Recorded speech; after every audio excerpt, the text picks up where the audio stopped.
Tired of using a mouse and keyboard and want to use your DualSense controller on your Mac? Today we will show you exactly how to connect your PlayStation 5 controller to your macOS device. First, ensure your controller is not connected to anything else, such as a Ps5, and disconnect it if needed. Let's get pairing via Bluetooth. Grab your DualSense and put it into pairing mode. Press and hold the PlayStation button and the Create Share button at the same time. The light on the controller will rapidly flash blue, letting you know it's ready to connect. Go to your Mac and click the Apple logo in the top left, then select System Preferences or System Settings. Choose Bluetooth and make sure it's on your computer. Will now search for available devices.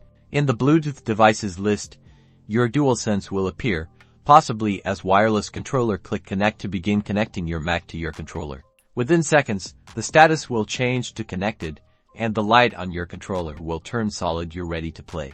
Now enjoy your favorite games by using controller input. If you have issues, make sure your macOS and controller software is up to date. Other problems can be from interference, so try moving closer to your Mac or repairing the controller. And that's it. You can now enjoy your PS5 controller on your Mac. Like and subscribe for more tech tutorials. Happy gaming!